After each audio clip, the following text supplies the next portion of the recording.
Live from WRAL News Headquarters in Raleigh, your number one source for local news. WRAL News, coverage you can count on.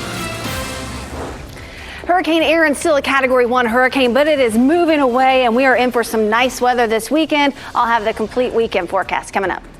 And breaking news in Chapel Hill, police have been searching for arson suspect inside the Sienna Hotel on Franklin Street.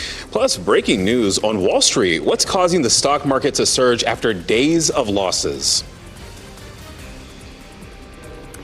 Good afternoon. Hurricane Aaron is now in the rearview mirror, and we have a beautiful weekend ahead. Thank you for joining us. I'm Ashley Rowe. And I'm Chris Levingood. But no need to wait for the good news, though, because this weekend we're looking at a very nice amount of weather in terms of how nice it's going to be outside. We have Amy Wilmoth that is giving us a look at our forecast and a cool down on the way as well, Amy. That is right. Next week looks phenomenal. I'll talk more about that in about 15 minutes. We'll focus on the weekend here. Hurricane Aaron moving away. It's a Category 1 hurricane. We're starting to see some improvements along the coast as far as the rough surf, but we still have very dangerous rip currents, and still parts of the Outer Banks are completely covered in water along Highway 12. So at least part of the Outer Banks still impacted by Hurricane Aaron.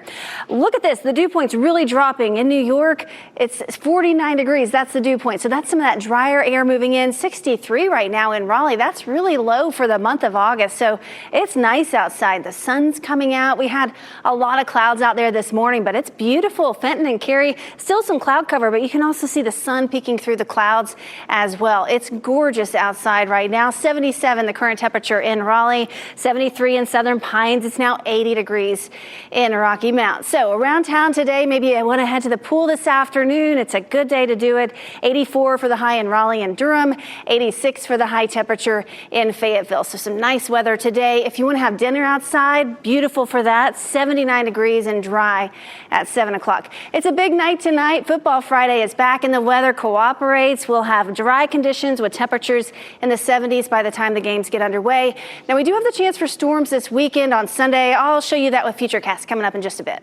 Sounds good, Amy. Thank you. Governor Josh Stein is touring the North Carolina coast this afternoon to see aftermath of Hurricane Aaron. And cleanup from Hurricane Aaron in the Outer Banks may take a bit longer than some were hoping. Yeah, more water and sand washed across Highway 12 early this morning. Evacuation orders also remain in place in Dare County, even as they are being lifted for nearby Ocracoke. WRAL's Eric Miller joins us now live from Oregon Inlet with more. Eric, that last high tide really took a toll.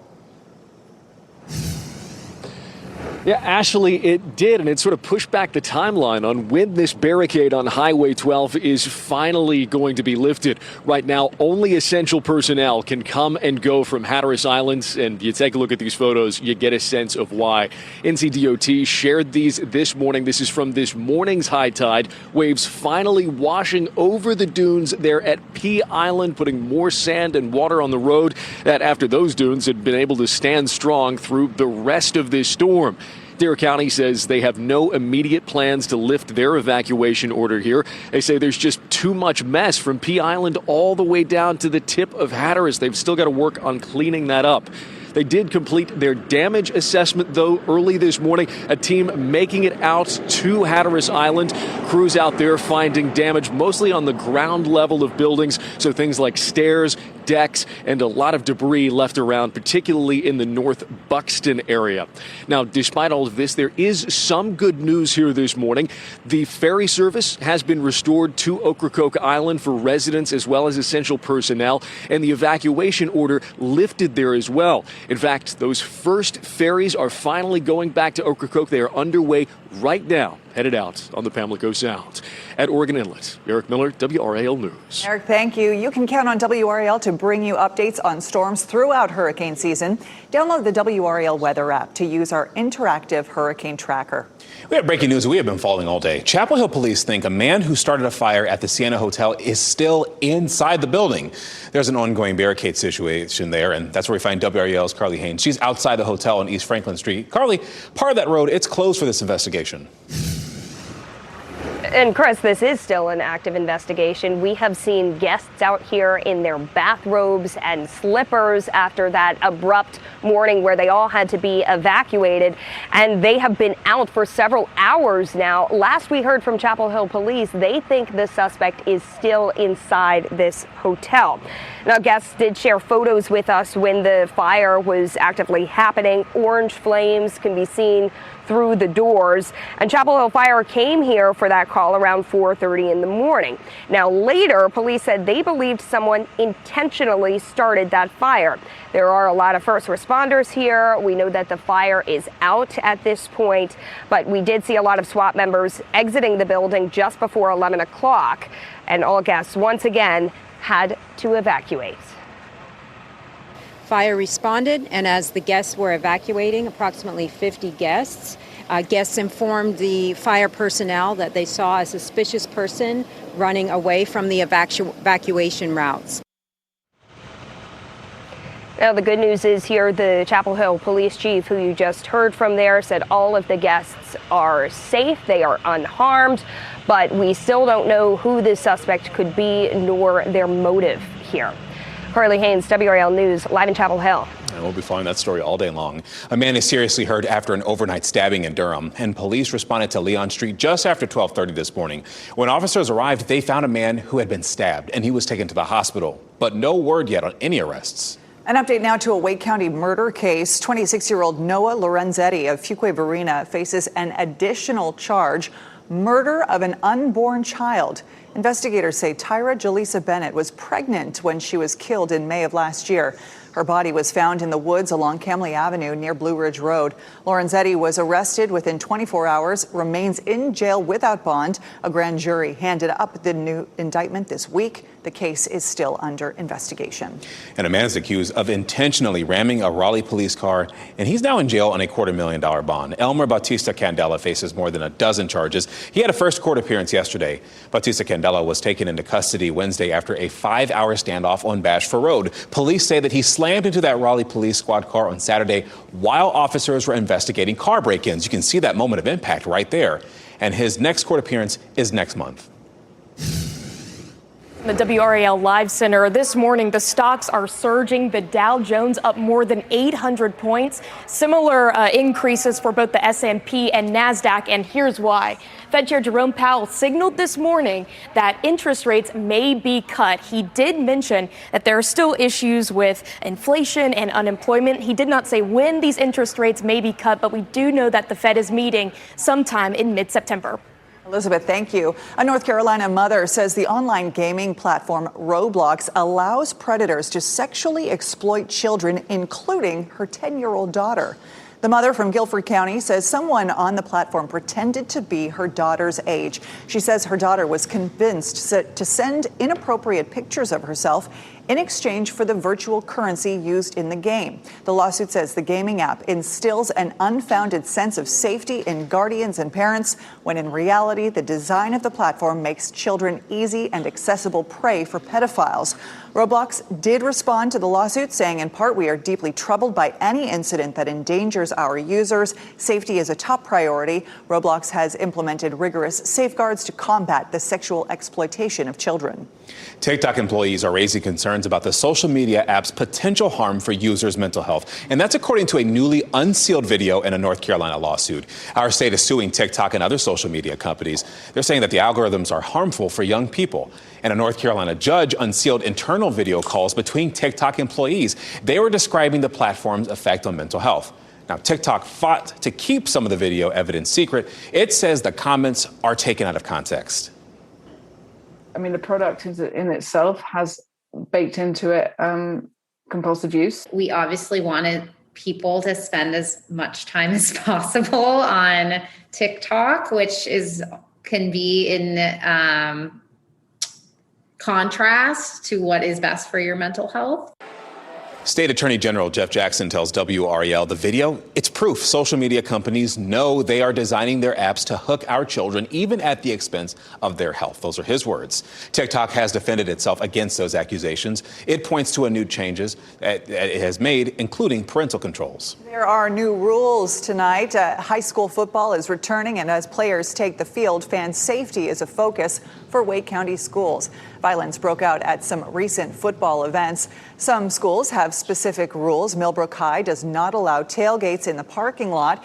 You can also not re-enter the stadium if you leave. And students must bring their IDs to all Enloe High School football games. No outside food or drink will be allowed. School district-wide, they're enforcing more safety protocols. You will not be allowed to gather in certain areas like parking lots or behind bleachers. Parents, you have to pick your student up immediately after the game. You cannot wait in the parking lot. There are also new rules tonight for people going to high school football games in Cumberland County. The school district's new clear bag policy goes in place tonight. Students and fans are allowed to bring one clear bag to the game. There will be exceptions for things like diaper bags and medical bags. The district says this will help create more efficient and safe environment at the games. A small community near Apex could become home to a new 250 megawatt data center, and this would house and manage computer systems and servers. But some neighbors are planning to fight this. The center would be built on nearly 200 acres near Duke Energy's Harris nuclear plant. That's according to information from a Fox Rothschild representative. Dozens of people who live in Jordan Point gathered last night to share their concerns about this. Some are worried about the increasing cost and strain on energy, plus the potential health impacts. I've been debating the merits of which room in our house is the best room for a nursery, and now it's like no room because light and noise pollution. But what if that doesn't work and they build here? What does that mean for you and your family? To be honest, I think I'd have to move. The group plans to bring their concerns to the Apex Town Council and possibly even the county. Former Vice President Kamala Harris will visit the Triangle later this year. She's going to speak at DPAC in October on her book tour. She's releasing a book about her time running for president. Tickets went on sale today. FBI searches former Trump official. A look at the moments investigators raided John Bolton's house and what they were looking for. Plus, Colorado dairy tragedy. What investigators believe is behind the sudden deaths of 6 people, including a teenager. Slashing price to cut fast. Ozempic's cost just got a bit skinnier. How you can save big to reduce weight. Coming up next, sea storms moving in with WRAL's exclusive Dual Doppler 5000. Sponsored by the WRAL Weather app. Download now for live radar.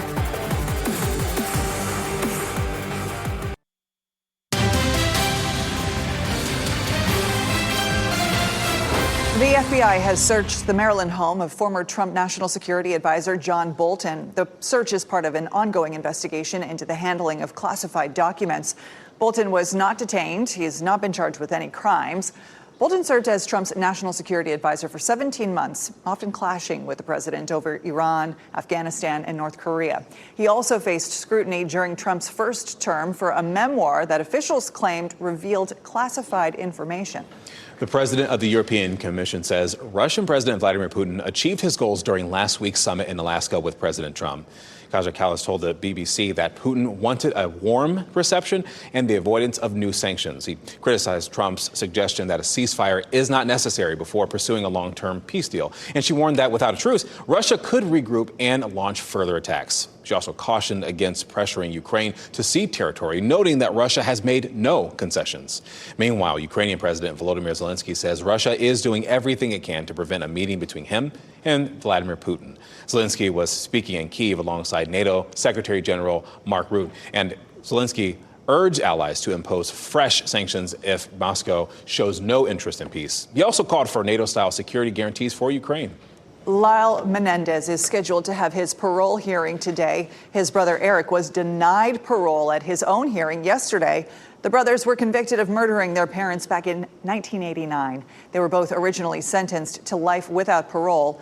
They were resentenced earlier this year to allow for the possibility of parole. Eric will have to wait 3 more years before he can pursue parole again. Goodness, just a tragic event at a dairy farm in rural Colorado. It left 6 people dead, including a high school student. Authorities say the victims were exposed to gas in a confined space at a dairy northeast of Denver. And the victims were all Hispanic, 5 men and 1 teenager. But there's no official word on the kind of gas that killed them. It is believed to be hydrogen sulfide, a highly toxic gas that comes from decomposing manure. And we know that the victims were working in a confined space of the dairy when they died.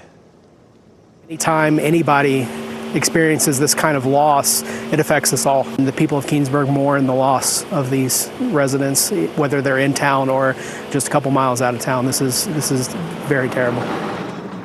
The sheriff's office says they are not investigating this as a crime. However, OSHA is investigating whether any safety standards may have been violated. A fast-moving wildfire in Napa County is threatening homes and vineyards, burning more than 2,100 acres with zero containment. CAL FIRE says the picket fire erupted near Kennefic Ranch Vineyard around 3 p.m. Thursday, prompting mandatory evacuations in 3 zones with warnings in 3 others. More than 200 firefighters are battling the flames, backed by air tankers and helicopters. The cause still under investigation as crews race to protect one of California's most iconic wine regions. No injuries have been reported so far. The North Carolina Department of Transportation will be assessing Chimney Rock next week. The tour will be on Tuesday morning. It comes almost a year after Hurricane Helene devastated the area. Chimney Rock reopened for the first time in June. This week, crews visited Bat Cave and Girton to show the progress to rebuild roads and bridges in the area. A popular section of Blue Ridge Parkway reopened today. Crews had to make repairs after a landslide on part of it. It goes to popular sites like Mount Pigsa and Graveyard Fields. 38 miles of continuous access is now open along the highway. The National Park Service says this is another big step in completing recovery projects after Helene. All right, so this weekend, we have a lot that you can go out and do. We can find out in the Out and About section online, but it's the weather that's really going to be the time to do it. Yeah, exactly. We've got good weather for it. Let's get back over to Amy now. Amy? We do, and behind you guys, we have the Carey camera, and Carey Lazy Days is this weekend, and the weather should be great for that. And we continue to monitor Hurricane Aaron, but it's almost 800 miles away from the North Carolina coast. However, we still have dangerous rip currents in effect right now. We're about to get a new update for our southern beaches, but as of the previous update, it was a medium to high rip current risk for our southern beaches, and that continues for the northern beaches as well. So if you're headed to the coast this weekend, just pay attention to the flags. If they're red, you need to stay out of the water. And you will have to stay out of the water probably some on Sunday anyway, because they're going to have to deal with some storms. Locally today, I paused the clock just after 7 o'clock. It should be dry for Football Friday. Those football games get started again this evening, and the weather should be fantastic for those games. Saturday morning, we wake up to some cloud cover, similar to what we had today, but it'll be a dry day. We'll see a little bit of sun in the afternoon. Overall, it should be a nice day here. The storms will be in the mountains, so scattered showers and storms possible for western North Carolina as we head through the day on Saturday. Sunday gets here, and if you are headed to some of those southern beaches where they weren't as impacted by Hurricane Aaron, there's going to be the chance for storms. This is 7 a.m., so even early in the day, scattered showers and storms possible. Those will likely expand during the afternoon, and it'll be pretty unsettled along the coast for Sunday. Same thing in the mountains. So really, even though we have a 30% chance for storms here locally in the afternoon and evening, it's the best place to be this weekend. We're sandwiched between 2 decent weather makers over the weekend, but we could see a stray shower, isolated storm late in the day on Sunday. This is a live look at Lake Gaston. Look how pretty this is. A mix of sun and clouds out there. Really a gorgeous start to the weekend, and we have some dry air that's moved in. We've been talking about how that was likely going to happen once Aaron pulled away from us, and sure enough, dew points have dropped into the 60s for most of us, low 60s in the triangle, so it's very comfortable outside, and this will continue for the rest of the day today. Tomorrow looks good as well. Those numbers start to creep up a little bit on Sunday when we get back to about a 30% chance for some storms. It's 77 in Durham and Roxborough, 77 in Cary as well, 75 in Garner. It's 73 in Fayetteville, so it's pretty comfortable. It's really a nice Friday. Highs in the low to mid 80s, which is below normal for this time of year. We'll be back down into the upper 70s by 7 o'clock this evening. Carey Lazy Days is this weekend. It's a huge event, and I'm sure those organizers are excited the weather's going to cooperate. Dry on Saturday, partly cloudy, 84 for the high temperature. I wouldn't cancel your plans at all on Sunday if you have outdoor plans, but just know we have that chance for an isolated shower or storm with a high of 86. This is the next thing, the next weather maker. It's a strong front that arrives Tuesday. It brings a fall-like feel, a drop in the humidity. We'll still have some cool mornings, but afternoons are going to be on the warm side. But nice weather really for the weekend, just that small chance for some storms. Back to school Monday looks good, and then here comes the cool down. Highs back in the low 80s by Tuesday. Great week for the weather to go back to school. Awesome. Thank you, Amy. Hey, traffic on Tryon. Drivers experiencing delays as repair work is extended on a stretch of the road. How the closure could impact the first week of school. And back to school lunches. Are they fueling your children enough to get through the day? Well, at 5:30, the real menu is being offered to students in Wake County and what gets a passing grade. Call it the Cracker Barrel backlash. Just ahead, the restaurant chain is facing criticism from customers for its decision to rebrand. Also ahead, on the same page, the move President Trump wants to make that's getting rare support from U.S. Senator Bernie Sanders.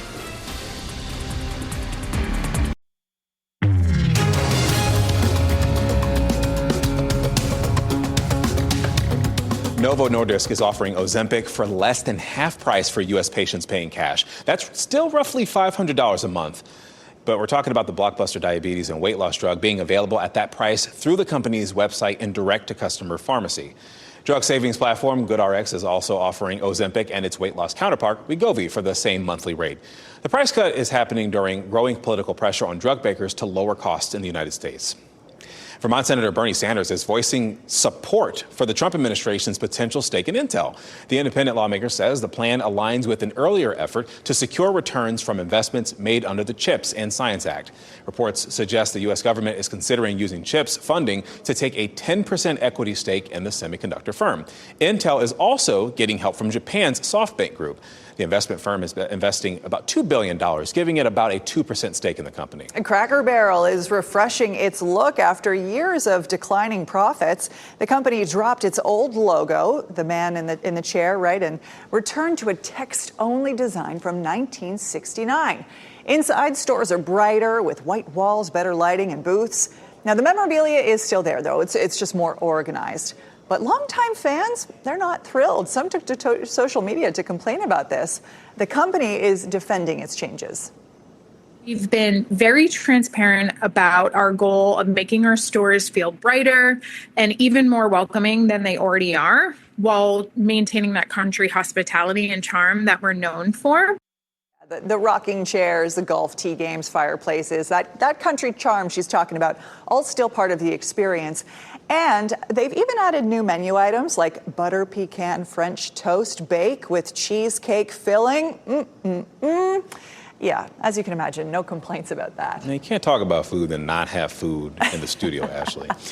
Watching television through Apple's streaming service will cost a little more heading into prime fall viewing time. Apple is raising its monthly fee for Apple TV Plus by about $3. It's the first increase in nearly 2 years. New customers will now pay $12.99 a month starting Thursday, August 21st. So that has already started as of yesterday. Existing subscribers will see the price hike 30 days after their next renewal.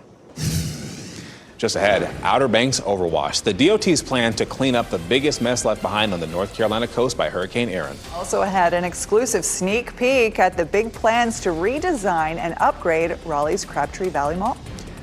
And don't worry, we didn't forget your winning NC Education lottery numbers right here on your screen. Good luck.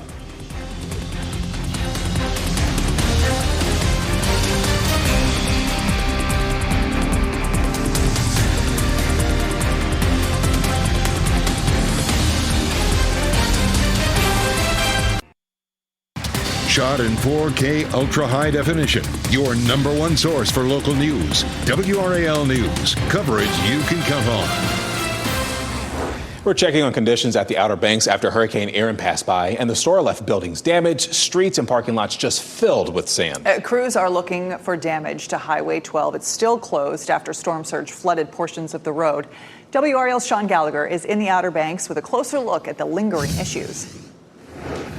Typical beach conditions back to normal here on Friday morning as the last of Hurricane Aaron has left, but they're still dealing with issues from that overwash, and there will be a close eye on that with today's high tide in hopes that they will bring down the barricades here behind me and reopen portions of Highway 12. But take a look at the video that was taken during the evening high tide Thursday in Buxton. Waves washing under and through those buildings with major pieces of debris, including an entire staircase left scattered across the ocean. Similar scenes are possible during this morning's high tide, which happened around 7:15. And NCDOT says once those waters start to drop, crews are hoping to turn their attention to cleanup the sand and water from overwash, of course, but also looking closely for any damage that may have been left behind on the roadways, especially the big one in and out, Highway 12. But so far, they're optimistic. Hopefully that pavement's not breached, and if it's not, then DOT will get the water off, get the sand off. You just saw a bunch of pumps go by. We've sent pump trucks down there to get that water off of the road so they can work, and so we're hopeful to get that stuff going in earnest. A handful of people have met with law enforcement here at the Bass Knife Bridge, itching to get back across to the southern part of the island, but not open yet. Governor Josh Stein will actually be there later today, surveying the damage and meeting with crews that have been working hard all week to try to clean up this effort, but they still have a lot of work ahead. In Nags Head, Sean Gallagher, WRAL News. North Carolina Poison Control is warning about the extended risks of hurricanes beyond the water itself. They say hurricane season also lines up with an increase in carbon monoxide poisoning. That's from people running generators and using charcoal grills. Carbon monoxide poisoning can quickly turn deadly. Officials warn people don't use a generator or charcoal grill within 30 feet of your home. And you just saw a copperhead? Yeah, venomous snake bites also reported more often after natural disasters. Venomous snakes. They are everywhere in North Carolina. In general, as long as we leave them alone, they leave us alone. The problem is during a hurricane, everything's disrupted. They are where they aren't normally, and we are where we aren't normally. And unfortunately, they do meet up. Errors with medication can also happen after a disaster, especially when people are forced to evacuate. NC Poison Control says clearly label all medication and set reminders to take regularly scheduled doses. You know, humans aren't the only ones feeling the effects of Hurricane Aaron. Sea turtle nests, they are at risk of being damaged or even washed out by high tides. Emerald Isle Sea Turtle Patrol says this year has started off pretty strong for the 23 nests along the coast, but Aaron could threaten their progress. The program coordinator says all they can do now is wait and see if the damage was enough to keep the nests from hatching. A lot of our nests, unfortunately, yesterday went underwater or severely washed over. We do lose a lot of nests by high tide events. They had to remove plastic that marks the nest so that high tide wouldn't drag it into the ocean. WRAL got an exclusive sneak peek at a redesign and upgrade at Raleigh's Crabtree Valley Mall. Take a look. These are renderings. They're a part of a project to update the space, make it more vibrant. As you may recall, the mall has a new owner. The new plans include updated parking decks and some cosmetic upgrades inside. The mall is more than 200,000 square feet. We're told there will be more stores and entertainment concepts on the way. And there will soon be more food options at RDU. The airport hosted a ribbon-cutting ceremony and tasting event for restaurants that are coming soon. Yes, you see that famous sign there. Dunkin' Donuts is coming, Bon Gioma and Son, and Guy's Pizza Joint. Always up for a good slice of pizza before a flight. Durham County is opening a parking deck next week in the Bull City. The county plans to open the site on East Main Street for normal hourly parking. You can also use it when visiting the Human Services Building. If you visit the county office, you will have your ticket validated. Now's your chance to weigh in on the coolest things made in our state. The North Carolina Chamber shared 102 products in the running for the honor of coolest things. Some contenders include Cheerwine and Texas Pete Hot Sauce. The first round of voting ends August 28th, and the winner gets announced in October. So the Carolina Panthers have their sights now set on the regular season. The team played its final preseason game last night. Maybe you saw it right here on WRAL. The Panthers lost to the Pittsburgh Steelers 19-10, but hey, we know that the preseason doesn't really mean all that much, right? They're going to open their regular season on September 7th in Jacksonville. And just a reminder, Football Friday, it is back for its 45th season tonight.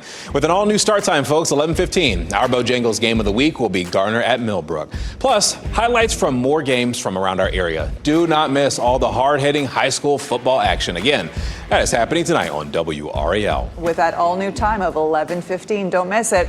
American Dream or American Nightmare? Has owning your own home lost its appeal? The reason more older Americans are selling their house and choosing to rent instead. And later, shots fired. Pediatricians push back on the federal COVID vaccine policy for kids.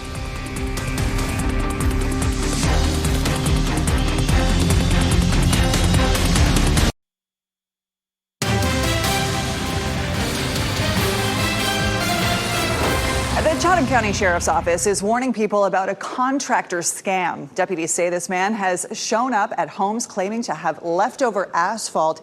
He then offers to pave your driveway at a low cost. This is a scam. Authorities say the man was seen in the Silk Hope area. Fortunately, no one has lost any money on or their property yet. If he approaches you about this, call the sheriff's office. The Trump administration is halting H-2B visas for foreign commercial truckers, saying they have concerns about safety and lack of English proficiency. Secretary of State Marco Rubio says drivers unable to understand road signs or communicate with officials may pose risks. The move follows a deadly crash in Florida involving a non-English speaking driver. An earlier executive order now requires truckers to meet basic language standards at checkpoints and inspection sites. Tesla is facing yet another federal investigation related to its self-driving technology. The National Highway Traffic Safety Administration says it is looking into whether Tesla delayed notifying the government about crashes involving its technology. In a filing, the agency says Tesla is required to submit a report within 5 days of receiving notices of a crash. Instead, the agency says Tesla reported the crashes months after they happened. The agency says Tesla has indicated it has resolved past issues with collecting and reporting crash data, and now the NHTSA says that it will audit that data to determine if that's true. The American dream of owning and keeping a home is shifting for older Americans, many of whom now prefer to rent. Economic data from several sources shows Americans age 55 and older are increasingly opting out of the burden of home ownership. Property Markets Group, a real estate development and investment firm, says the number of older Americans considering renting jumped about 70% this year compared to 2020. The reasons? Greater financial flexibility and less stress over selling homes. Rising property taxes, home insurance costs, and repair expenses also driving that shift. A new survey shows why many adults are choosing the kids menu when dining out. The survey was conducted by Lightspeed Commerce. It tracks sales in the hospitality industry, and it found that 44% of adults order from the children's menu for a few key reasons here. We're talking about saving money, opting for smaller portions. Also, they offer apple juice on kids' menu. I want apple juice. I'm an adult. Who doesn't want to drink that? Restaurant dining has become more expensive, and with the Consumer Price Index showing meal prices up about 4% over the past year, Lightspeed says choosing the kids' menu, it can be a smarter option, not just for the nostalgia, but for value and portion control as well. Get yourself that apple juice. Oh, I do. Okay? I am an adult who pays taxes. I buy my apple juice. Good for you. More COVID vaccine confusion. Yeah, families are getting conflicting guidance ahead of the new school year.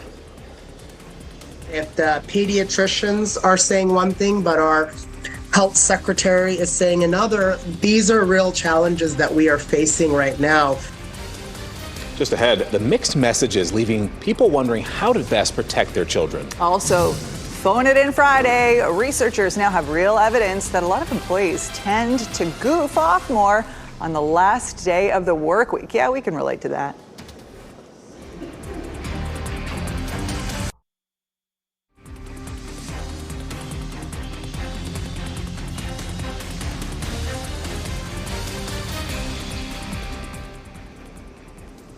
What a beautiful picture there. Health officials report more deaths in a Legionnaire's disease outbreak in New York City. At least 6 deaths have now been reported, and the number of confirmed cases has climbed to 111. The outbreak was first announced on July 25th. Officials suspect the Legionella bacteria originated in cooling towers, devices that use water to cool large buildings and then disperse mist into the air. If the water becomes too warm, stagnant, or isn't properly disinfected, Legionella can grow and infect people who inhale the mist.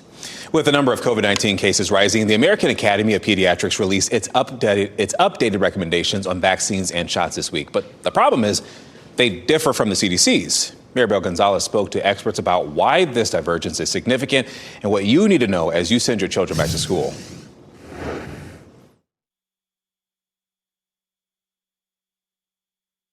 The American Academy of Pediatrics, or AAP, is issuing new guidance on COVID-19 vaccines for children. At the Academy, we always start with what is in the best interest of the health of children. The AAP recommending that all children ages 6 months through 23 months should receive a COVID-19 vaccine unless they're allergic to it, and a single dose after the age of 2. Pediatricians around the country stand ready to do whatever is needed to keep our children safe. The CDC guidance says the COVID-19 vaccine for healthy children ages 6 months to 17 years should be, quote, based on shared clinical decision making. If the pediatricians are saying one thing, but our health secretary is saying another, these are real challenges that we are facing right now. And I have a feeling they're going to negatively impact vaccination rates for this fall. As kids head back to school, COVID rates in the southern western U.S. reached 12.5%. That's the highest in the nation right now, according to the CDC. We can't undervalue how important vaccines have been. If we're not careful, we may be rolling back the clock in a harmful way. So what can you do to avoid confusion? It's okay to hesitate and ask questions. Let's get you all the information you need in order to make the right choice for you and your family. I'm Maribel Gonzalez reporting. Oh, look at the time. It's Friday and the weekend is calling. It sure is. A new study finds the anticipation for those coveted days off may impact job performance. Researchers at Texas A&M University say Friday is the least productive workday. Teams analyzed the computer usage metrics of roughly 800 office workers over the course of 2 years. They looked at the workers' typing speed, mouse activity, and more. One of the big changes we noticed right away was that the daily total of work output on the computer, number of words typed, et cetera, was not the same by day of week. In fact, it really went down each day from Monday through Friday, and wow, on Friday it was dramatically different. The study was also, it also found that the trend was really the same across all 5 days of work, even though, 5-day workers really, like Monday through Friday, even those who work from home or on the road. So really, that last day of work is the least productive one. But here's what I will say about that. Right. You didn't need a study to tell me that. That's what I'm saying. Here's the deal, though. 4-day work week. Oh, I'm here for it. 10-hour days, 4 days it. a week. That means you get plenty of productivity, and then you have 3 days off where you can relax and you feel refreshed. That's how Chris wants it. Just saying. All right. Amy, how are you feeling today? You ready for the weekend? I'm ready for the weekend. I feel like I've been very productive. Thank you very much today. But I'm happy it's Friday. Happy the weekend is here. Showed you the satellite and radar loop. Aaron's moving away from us, but roads between the Oregon Inlet down to Ocracoke remain impassable. So keep that in mind as you're making your weekend plans. But across a good part of the state, we're looking at some pretty good weather right now. We do still have the high to moderate rip current risk up and down the North Carolina coast. So if you're headed to beaches this weekend, maybe you're headed down toward Wilmington, Wrightsville, or to the northern Outer Banks where things are appearing to be okay, you just want to look at the flags, and if it's a red flag, stay out of the water. Still a lot happening in the tropics. We have this system that has a 90% chance of development, but thankfully, if anything, it would just impact Bermuda. It's going to move back out to sea, and then this system has a 60% chance of development. We'll continue to monitor that as it moves to the west-northwest. There have been a few indications at times this week that it perhaps could go into the Gulf, but there's no model agreement, and that wouldn't be until the first week of September. So a lot of time to watch that. Back at home, it is nice out there today. We have lower humidity. At last check, the dew point was in the low 60s.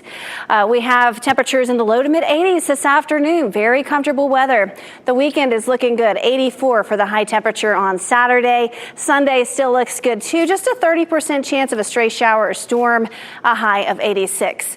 And my daughter's not super excited about this, but school starts again on Monday at the bus stop. The weather looks pretty good. 69 in the morning and then 87 in the afternoon. We don't expect any rain, so that's good news. At least they don't have to take their umbrella. We have some cooler temperatures on the way, so that's nice. Some cooler mornings. The normal is 69, and look at Wednesday.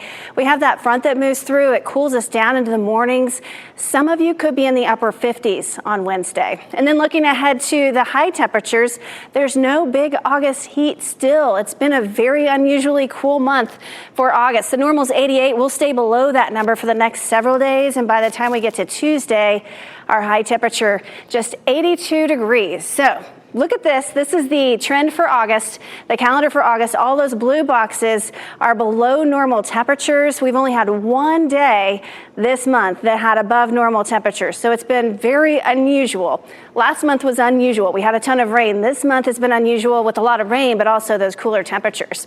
We'll stay below normal for the next several days. Really, for the next week, we have below normal temperatures. And again, the weekend is looking good. Friday night football, it should be great weather for that. And then back to school on Monday, mostly sunny to partly cloudy, 87 for the high. Here comes a cold front. We're all waiting for a fall-like feel with low dew points. High temperatures stay in the low 80s for a good part of next week. We will remember this as the unusual weather summer. Thanks, Amy. Sheets saved, spirits lifted. One mailman's simple act of kindness in Australia is gaining him international attention. And just ahead, the laundry hero who is winning hearts worldwide.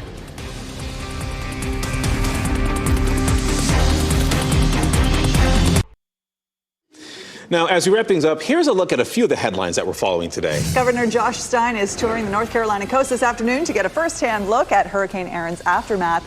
Cleanup along the Outer Banks may take longer than expected, with more water and sand crossing Highway 12 this morning. Evacuation orders remain in place in Dare County, even as they are lifted for nearby Ocracoke. Only essential personnel can come and go to or from Hatteras Island. And we are following breaking news in Chapel Hill. We've been doing this all day long. Police think a man who started a fire at the Sienna Hotel is still inside the building, and they believe he's barricaded there. Part of East Franklin Street has been closed, and hotel guests, they evacuated. This all started around 4:30 this morning when officers responded to a fire they believed was intentionally set. SWAT members are also there on the scene. So you can count on WRAL to bring you updates on air and online.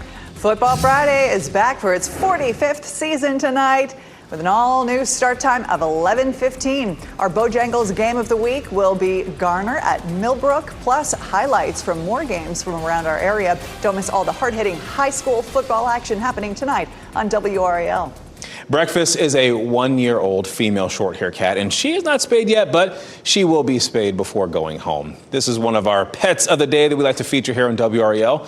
Now, Breakfast has a rare quality for a cat. She loves belly rubs. She came to us a little while ago, at least us in terms of the SPCA of Wake County, and she's a great mom. She's super affectionate and sweet with her babies, and she has done wonderful in her foster home. Just in general, she's a very happy cat, and she loves making biscuits when she is happy. That is cute whenever any animal does that. Breakfast adoption fee is $65, which includes her spay, microchip, vaccines, and other wellness care. And of course, you can learn more by going to spca.org. If you have been thinking about adopting a furry friend, well, I tell you what, now really is the perfect time to visit your local animal shelter. Go to WRAL.com/shelters. There you can see all of the exciting adoption events that are going on this weekend. Wagging tails, they are waiting for you. You can help clear the shelters now through August 31st. All right, so it only takes 1 minute to help someone. Yeah, right. It's a simple lesson from this next story out of Australia. A mailman with a very kind heart. Verity Wandell in suburban Brisbane, Australia, shared this video on social media earlier this week. You can see her mailman, Gurpreet Singh, dropping off a package, but he also notices it's raining and Wandell's sheets are drying outside. So he takes them off the line and moves them undercover. Oh. After Wandell posted the video, the pair became unlikely media stars. They've appeared on morning TV in Australia, and some media outlets in India have dubbed Singh a laundry hero. Singh seems genuinely bewildered by all the attention he has received. Simply taking a moment to, just like lend a helping hand. Gurpreet, what a great guy. That's why some people leave like treats out and tip delivery drivers who do a lot more than just deliver, because that only took 1 extra minute. Good on him. Exactly. NBC News Daily is next on WRAL, and your next local update is in 30 minutes. You can get breaking news updates anytime with the WRAL News app. Hope you have a blessed day.